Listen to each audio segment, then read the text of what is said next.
예, 코스피가 사상 최고치를 기록했습니다. 이 분위기를 연말까지, 적어도 연말까지요? 어디까지 갈 것인가 궁금하시죠? 저도 궁금합니다. 대신증권 FICC 리서치 이경민 부장님 오셨는데요. 관련된 이야기 오늘 스페셜리스트 시간에 하도록 하겠습니다. 어서 오십시오. 네, 안녕하십니까. 결국은 국내 증시는 다시 정책 기대감이 중요했다는 걸 다시 한번 확인하는 그 대주주 양도세 이런 문제에 대한 기대감으로 이제 최고치를 갔잖아요. 오늘 뭐 대통령 기자회견 한 얘기야 결국 그리 가겠다는 과정일 거고 올해 그러면 3,300에서 이제 위쪽으로 갈 수 있는 룸을 어느 정도로 보고 계세요? 저희가 하반기 전망을 업데이트하면서 상단을 3,400으로 말씀드렸고 좀 오버슈팅이 나오면 3,500까지 열려 있다라는 말씀을 드려왔고요. 또 하나는 좀 그렇게 하면은 거기까지 갔다 끝나는 거냐? 그건 아니에요. 저희는 아무리 짧게 본다 하더라도 2026년 상반기까지는 추세적인 상승은 이어진다라고 보고 있거든요.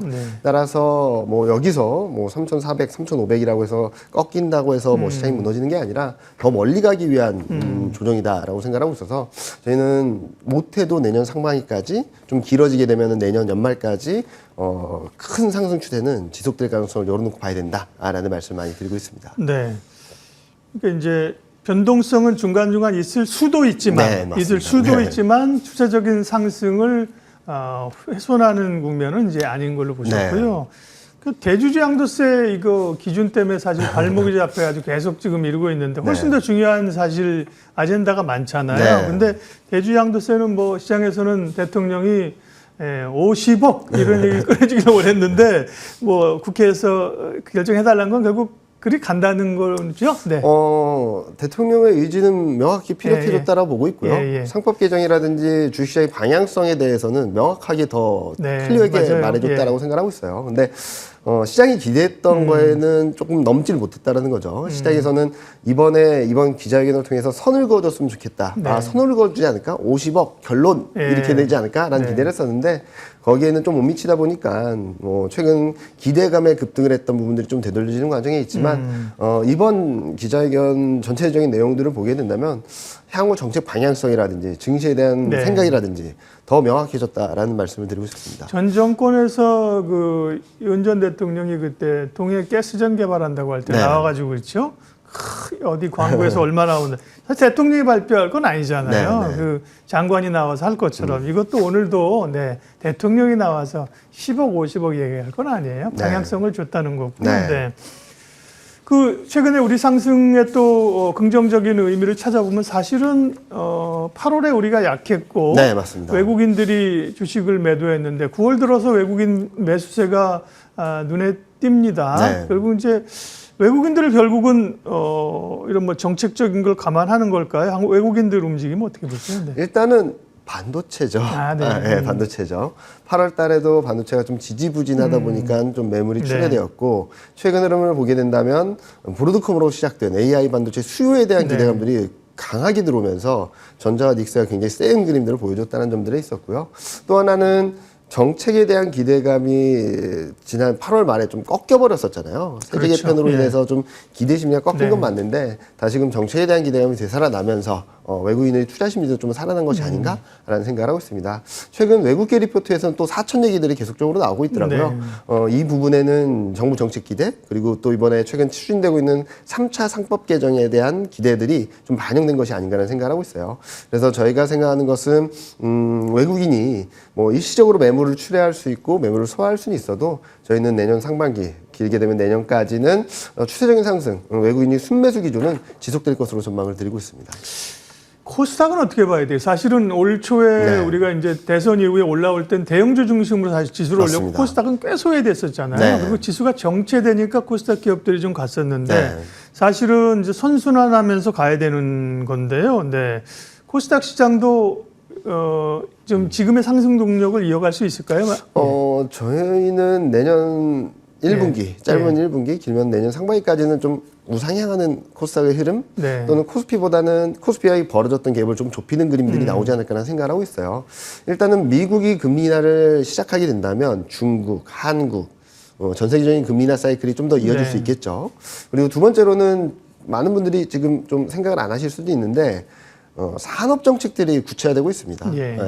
지금 5개년 계획을 발표하면서 AI 관련된 산업들 그리고 친환경 뭐 이런 거, 예. 초혁신 경제 산업들을 선정을 하고 여기에 대한 드라이브를 걸고 있고 또 하나 봐야 될 것 중에 하나는 예산안이죠. 전년 대비 8% 이상 늘어나는 700조 대 예산 내년에 계획을 하고 있는데 이 중에 R&D 예산이 전년 대비 19.4%가 늘어나고요. 네. 산업 분야 예산이 14.7%가 늘어납니다. 전체 예산 8% 늘어나는 것보다는 훨씬 더 큰 폭이 증가하기 때문에 저희는 코스닥 시장 앞으로도 계속 주목해야 된다라고 말씀드리고 있고 1000포인트를 향해 가는 그림들은 여전히 유효하다라고 말씀드리고 있습니다. 네, 그런 의미에서 이제 반도체를 얘기하면 소부장, 네. 그렇죠? 또 뭐 조선을 얘기하면 기자재, 네. 뭐 세트업체 이런 쪽도 좀 움직여 줘야죠. 네. 당장 이제 CPI가 눈앞입니다. 미국의 PPI는 지표로만 보면 그죠? 굉장히 낮게 나왔죠. 의외로 낮게 나왔는데 결국 중요한 건 소비자 물가 지표다. 다음 주에 금리 인하에 대한 그런 표시들이 어떻게 되느냐를 궁금해합니다. 네. 일단 어제 밤에 발표된 PPI 같은 경우는 생각보다 관세를 가격 정가를 안 할 수 있다라는 시그널로 읽혀지긴 합니다. 네. 그러면은 시장에는 좋겠죠. 매크로 환경에는 굉장히 좋은 환경이 될 수 있겠지만 문제는 미국 기업들이죠. 기업들의 이익이 안 좋게 거죠. 될 것이고 이익이 안 좋아지게 되면 궁극적으로 고용에 대해서는 되게 소극적일 수밖에 없습니다. 네. 이런 부분들이 4분기 중에 어떻게 시장이 반응을 하는지 조금은 지켜봐야 될 돌발 변수가 될 수 있다라고 생각하고 있고 짧게 보면 오늘 밤에 발표되는 CPI는 전월 대비 좀 반등을 할 수 있다라는 전망들이 들어오곤 있는데 네. 크게 예상을 벗어나지만 않는다면 고용 쇼크 이후에 금리나 기대를 되돌릴 만한 정도의 임팩트는 아닐 것이다라고 생각합니다. 이제 최대 관건은 다음 주 18일 새벽에 발표되는 9월 FOMC인데요. 네. 여기서 금리나 폭도 중요하겠지만 점도표가 되게 중요할 것 같습니다. 얼마나 금리 인하를 할 것이고 이번에 점도표 발표하는 그 회의인가요? 네. 예. 이번 3, 6, 9, 12월 달에는 점도표와 경제 전망을 발표하게 되는데 점도표가 중요한데 네. 지금 현재 그러니까 6월 달에 제시한 점도표는 올해 25년에 2번, 26년에 한 번이거든요. 그렇죠. 예. 근데 지금 시장에 들어온 기대는 6번입니다. 내년까지. 올해 3번, 내년 3번. 기대가 너무 센데? 이거를 충족시켜 줄 수 있을지 여부가 좀 관건이라 보고 있어요. 그래서 저희가 생각하기에는 뭐 여기서 크게 벗어나지는 않겠지만 이번에 오늘 보신 것처럼 시장의 기대와 현실 간의 괴리가 매물 소화 과정을 좀 이끌어내는 것처럼 네. FOMC 결과도 긍정적인 건 맞습니다. 금리 인하 사이클이 재개된다는 측면에서는 큰 흐름에서 긍정적인 건 맞는데 단기적으로는 시장의 기대인 내년까지 금리 인하 6번 횟수가 넘어설지 아니면 거기 못 미칠지 여부에 따라서 증시 등락은 있지 않을까? 말씀하셨듯이 네. 기대가 좀 높다라고 한다면 단기 매물 소화 과정은 좀 염두에 둘 필요가 있다라는 말씀을 드리고 싶습니다. 네. 우리 얘기 반도체 아까 이제 외국인들이 지난달에 좀 매도했다가 매수로 돌아오는 이유가 뭐 기본적으로는 반도체. 외국인 사면 사실 뭐 삼성전자 하니까 네, 그죠? 네, 최근에 하이닉스도 사지만 네, 그죠? 맞습니다. 반도체 거기다가 정책 모멘텀도 없진 않겠죠, 네, 그렇죠? 맞습니다. 뭐 일본 시장처럼 한국도 기업의 네. 지배 구조가 바뀐다 이런 게 있을 텐데요. 반도체는 하이닉스가 다시 힘을 내고 있고. 네. 그것도 뭐 여전히 노이즈는 많습니다. 반도체인 거죠. 네. 관세 매긴다 그러지. 네, 뭐 중국의 장비 뭐 들어간다. 네. 그럼에도 불구하고 반도체는 여전히 좀 견조한 계속해서 주목해야 될 섹터인가요? 당연하죠. 네. 계속적으로 봐야 됩니다. 맞아요. 노이즈는 많습니다. 네, 네. 그런데 하나둘씩 풀어보게 된다면 지금 미국 입장에서는 한국 반도체를 압박하기도 되게 어려운 상황이거든요.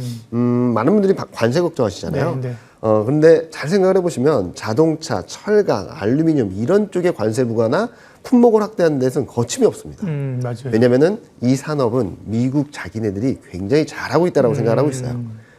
자신감도 있고 네. 그리고 밸류체인도 내부에 있고 그렇기 때문에 관세 부과에 대해서는 전혀 꺼리낌이 없습니다. 50%씩 막 때리잖아요. 네. 예. 그런데 바이오, 반도체, 2차 전지 이런 쪽들은 2월 달부터 관세 부과한다라고 계속 말은 하고 있지만 아직도 못 하고 있죠. 다음 주 하겠다고 계속 그러잖아요. 네. 다음 주. 왜 그렇게 주저주저하냐면 밸류체인 그러니까 생산 능력이 미국 내 없습니다. 만약에 관세 부과를 하게 된다면 큰일이 벌어지겠죠.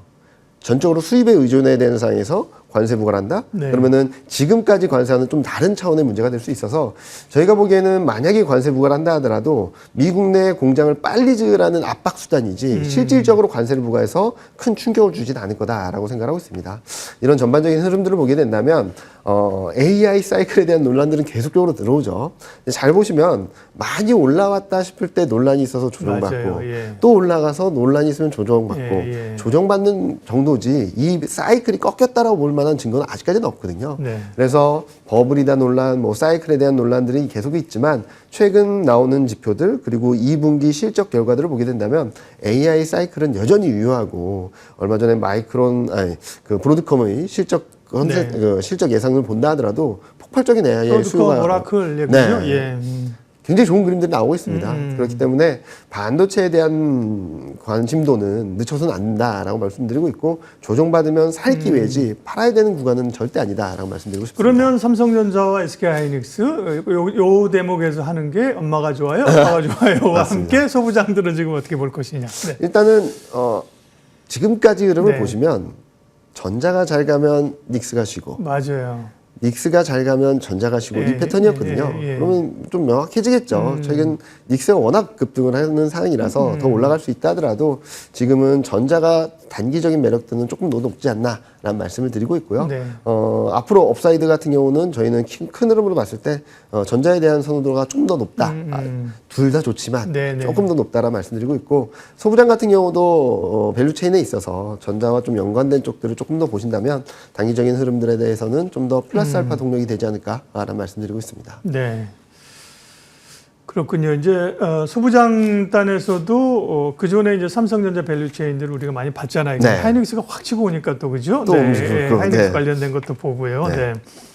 조방원은 어떻게? 조방원도 사실은 조선방산, 원전, 뭐 전력기기까지 거침없이 올랐고 조정 이전에 조정받을 때도 이제 좀 주도권을 빼앗기는 거 아닐까 했는데 쉬면서 또 가고 또 가고 그렇죠.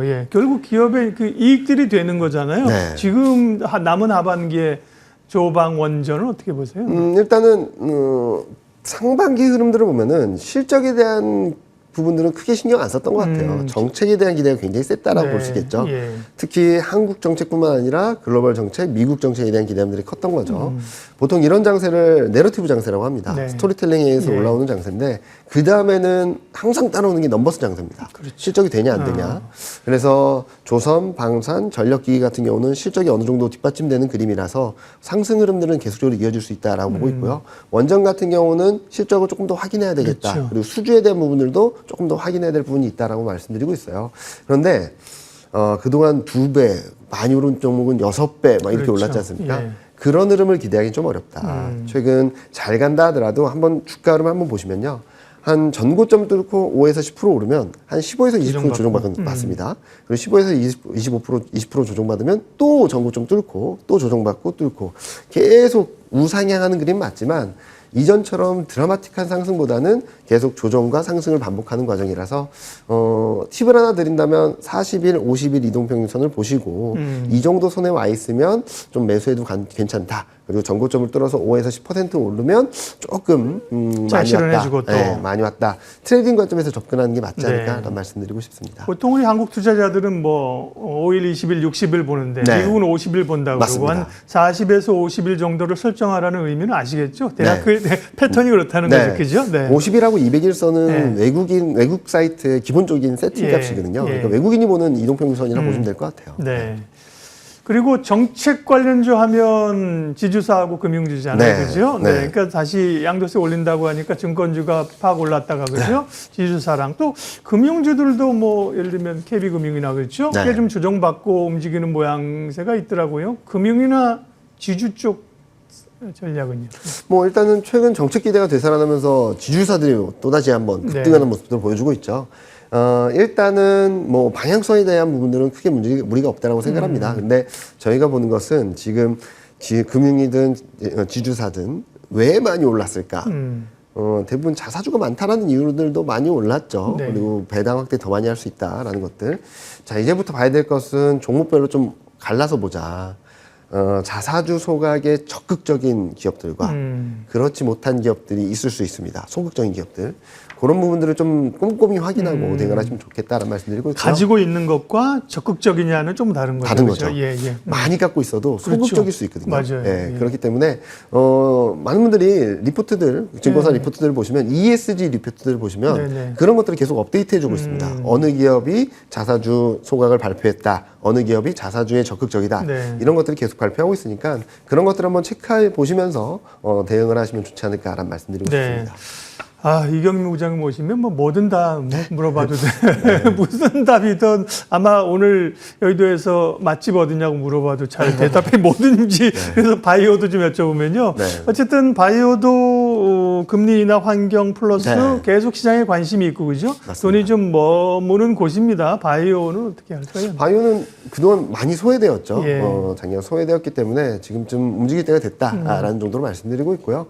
그리고 하반기에는 워낙 많은 이벤트들이 있어서 한번 기대해봐도 좋겠다는 말씀드리고 있고, 또 미국에서 생물보안법이 또 네. 대두가 되게 된다면 국내 대형 바이오 시밀러 쪽들은 좀 주목받을 수 있기 때문에 금리 인하 사이클, 그리고 여러 가지 이벤트, 그리고 생물보안법 이런 것들을 고려해 본다면 바이오 네. 대형주들, 그리고 실적이 어느 정도 담보된 종목들은 계속적으로 쳐다보시는 거, 그리고 대응을 하시는 것이 좀 유효하지 않나라는 생각을 하고 있습니다. 전략 마무리하겠습니다. 그럼 뭐 다 좋냐? 뭐 저클 리스크온이냐? 그게 아니라 사실은 관심 있는 섹터만 여쭤봐서 이제 그런 거죠. 그죠? 네. 그리고 9월에 사실 미국이나 우리나 좀 조정을 좀 시장 평균적으로 조정을 맞습니다. 예상했는데 네. 조정을 치고 좀 올라갔죠. 예, 짧게 치고 가는 분위기였어요. 그죠? 9월, 뭐 10월 전략을 어떻게 해야 될까요? 네.